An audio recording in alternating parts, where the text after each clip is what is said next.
All right, can you please introduce yourself? I'm Carol Naito. I'm a planner and demographer with the Puget Sound Regional Council, which is the Federal Metropolitan Planning Organization, or MPO, for the four-county Central Puget Sound region in Washington State. And what does a demographer do? Well, a demographer does lots of things to sort of track and estimate and forecast the characteristics of our population.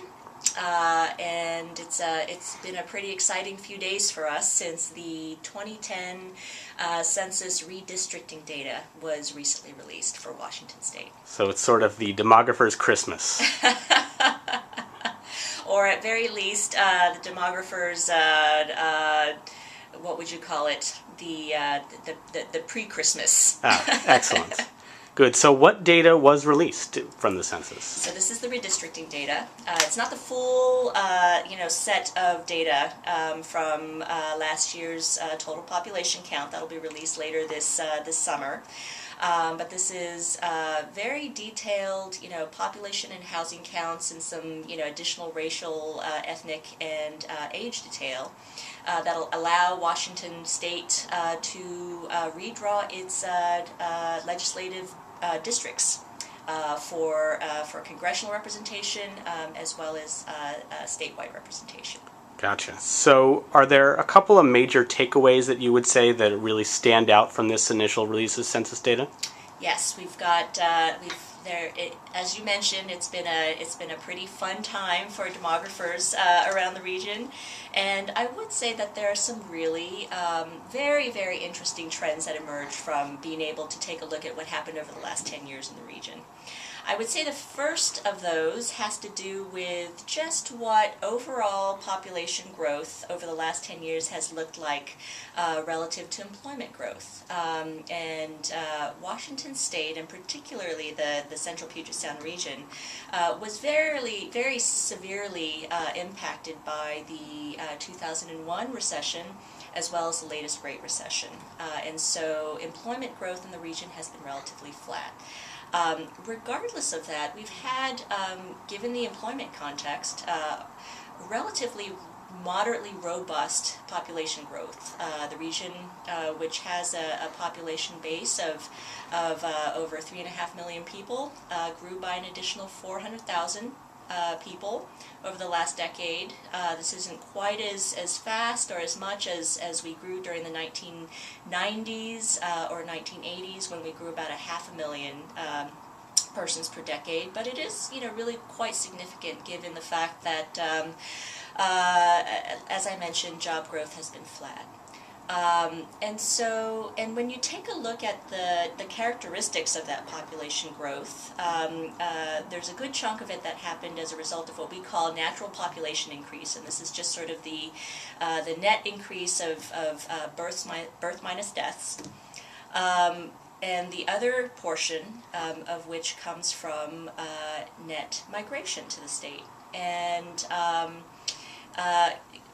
given the fact that there wasn't a lot of net job growth over the last decade, it was really surprising to see that nearly half of the population growth over the last 10 years happened because of a net of people moving into our region as opposed to out.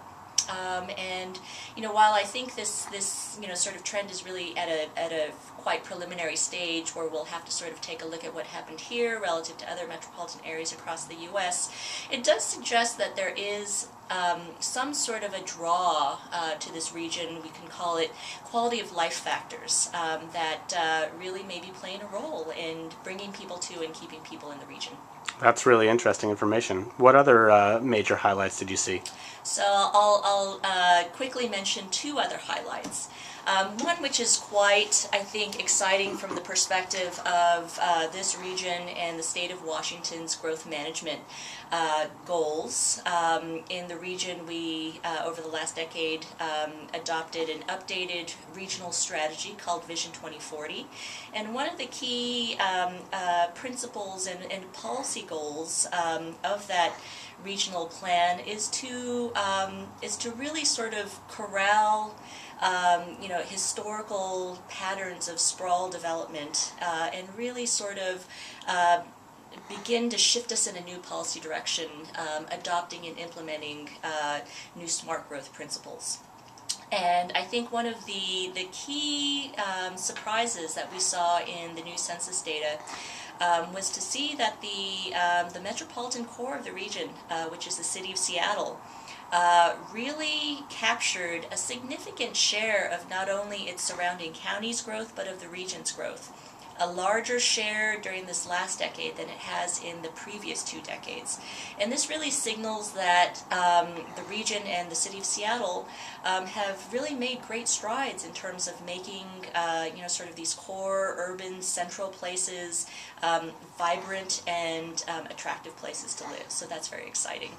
And I would also mention that King County, which is the largest of our region's 4 counties, captured a larger share of the regional population growth pie, which again is sort of another layer of the same trend that we're seeing of urban development starting to coalesce in central places. That's great. That's really interesting information. So you said there's a new release coming out in June.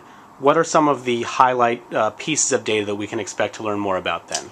Well, in June we'll see the full what we call the Summary File 1 and Summary File 2 data sets from the 2010 census, and in that data we'll have additional information, very detailed information about age breakdowns, household type and formation, so different kinds of households and structures, as well as some additional detail on the housing stock.